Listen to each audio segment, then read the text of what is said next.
যে বাংলাদেশে একটি মুসলিম সংখ্যায় গরিষ্ঠ একটি রাষ্ট্র, যেখানে ধর্ম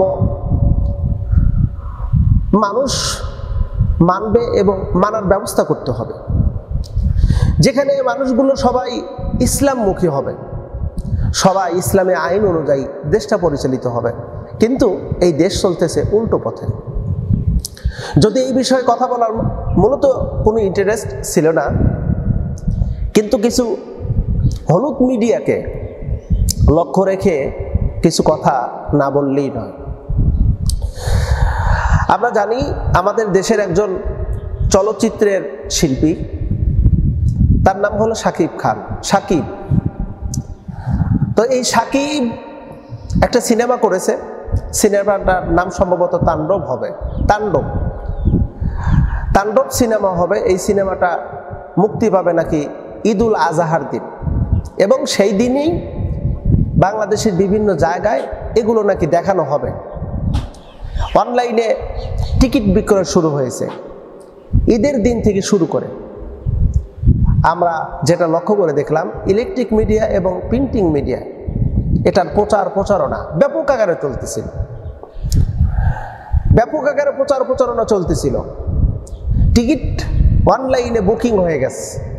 ঈদের দিন সকাল 10 ঘটিকা থেকেই শুরু, অর্থাৎ এই সিনেমাগুলো তারা দেখবে। এখন আপনাদের কাছে আমার কিছু প্রশ্ন। প্রথম প্রশ্ন হলো, সকাল 10টায় যদি সিনেমা হলের ভিতরে ঢোকে ঈদুল আজহার দিন, তাহলে ওর ঈদের নামাজ কি হলো? ঈদের নামাজ কি পড়েছে বা পড়বে? এক। দ্বিতীয় নাম্বার, জোহরের নামাজ কি পড়বে? 3 নাম্বার, কোরবানির পশু যে জবাই করতে হবে এগুলো কি করবে? মোটেও না। আমার দেশের যুব সমাজকে ধ্বংস করার জন্য এই ফাহেসা, এই ছায়াছবি, এইগুলো আমার দেশের যুব সমাজকে ধ্বংস করার অন্যতম একটা মাধ্যম। প্রিয় বন্ধুরা, আমরা লক্ষ্য করে দেখলাম যে এই মিডিয়াগুলো কিভাবে প্রচারণা চালিয়ে যাচ্ছে। ব্যাপক প্রচারণা, লাইভ, এমনকি বিভিন্ন কলমে, পত্রিকায়, বিভিন্ন সংবাদ, টেলিভিশনে সরাসরি সম্প্রচার।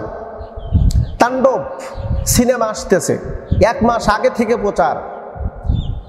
হইচই শুরু হয়ে গেছে, অনলাইনে ব্যাপক হইচই, সোশ্যাল মিডিয়াতে ব্যাপক হইচই। এই হলুদ মিডিয়াগুলো প্রচার করতেছে। কেন হলুদ মিডিয়া কি প্রচার করতে পারলো না? এই যে হজের মাস, ইয়াউমুল আরাফা কোন দিন, মুজদালিফায় কি করতে হবে, মিনাতে কি করতে হবে, জামরায় পাথর নিক্ষেপ করতে হবে কিভাবে, কাবা তওয়াফ করতে কি হবে কিভাবে। আমার দেশের তো মুসলমানের সংখ্যায় গরিষ্ঠ, কই তোমাদের মিডিয়াতে তো এগুলো প্রচার হচ্ছে না। তোমরা তো প্রচার করলে না, তোমরা বরং প্রচার করলে উল্টো, যে তাণ্ডব সিনেমা আসতেছে, তাণ্ডব সিনেমা আসার পথে আপনারা আসেন, অনলাইনে টিকিট কেনেন, অনলাইনে টিকিট বুকিং করে দেওয়া হলো। যুব সমাজকে বিভিন্নভাবে বিভিন্ন দিক দিয়ে তাদেরকে অ্যাক্টিভ করে সিনেমার দিকে তোমরা ধাপিত করলে। হলুদ মিডিয়াগুলো আমাদের দেশের পর্যায়ক্রমে আমরা দেখেছি ইসলামের পক্ষে তারা একটা কথা বলে না, ওরা শুধু অনইসলামিক কার্যকলাপের দিকে মানুষকে আহ্বান করে। প্রিয় বন্ধুরা, তাণ্ডব নয়, মহাতাণ্ডব নয়, আমরা এই সমস্ত কাজ থেকে ফিরে আসি।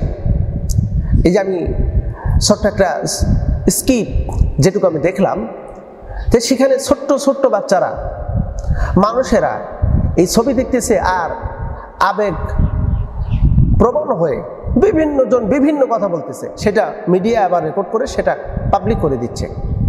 কেন এগুলো? কেন, কি জন্য? বন্ধুরা, একটা কথা ভালো করে জানি, ভালো কিছু যদি প্রচার করি এতে যা নেকি হবে, এই নেকির একটা অংশ আমি পাবো। আর খারাপ কোনো কিছু যদি প্রচার করি এর গুনাহ যা হবে একটা অংশ আমি পাবো। আমরা আমাদের দেশটাকে, সমাজটাকে সুন্দরভাবে গঠন করে সাজানোর জন্য আমাদের সামনের সময় আমাদেরকে ডাকতেছে। যুব সমাজকে আমাদেরকে ফিরে আনতে হবে। তরুণ তরুণীদেরকে ফিরে আনতে হবে।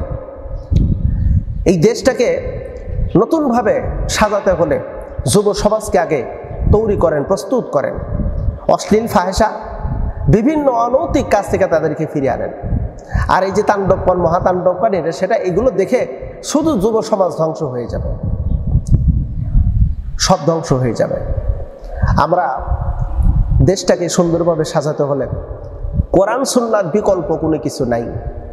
কোরআন সুন্নাহর বিকল্প কোনো কিছু নাই। কোরআন সুন্নাহর বিকল্প যদি কোনো কিছু খুঁজতে যান তাহলে আপনি পথভ্রষ্টতার ভিতরে পড়ে যাবেন। একমাত্রই, শুধুমাত্র, কেবলমাত্র আমাকে আপনাকে ইহকালীন কল্যাণ, পরকালে নাজাত দিতে পারে কোরআন এবং সুন্নাহ। আমরা তো দেখেছি বাংলাদেশের প্রতিটি বাজারে, প্রতিটি উপজেলায় একটা দুইটা করে সিনেমা ছিল না, হাজার হাজার সিনেমা হল ছিল এই বাংলাদেশে। সকাল থেকে শুরু করে রাত দিন 24 ঘন্টা এই সিনেমা হলে সিনেমা চলত। তাতে কি জাতি কি শিক্ষা পেয়েছে? শিক্ষা পেয়েছে ফাহেসা, নোংরামি, অশ্লীল, জেনা, কুকর্ম, তাণ্ডব নয়। আমরা চাই এই দেশ, যুব সমাজ উন্নতি হোক, এটাই হলো আমাদের কামনা।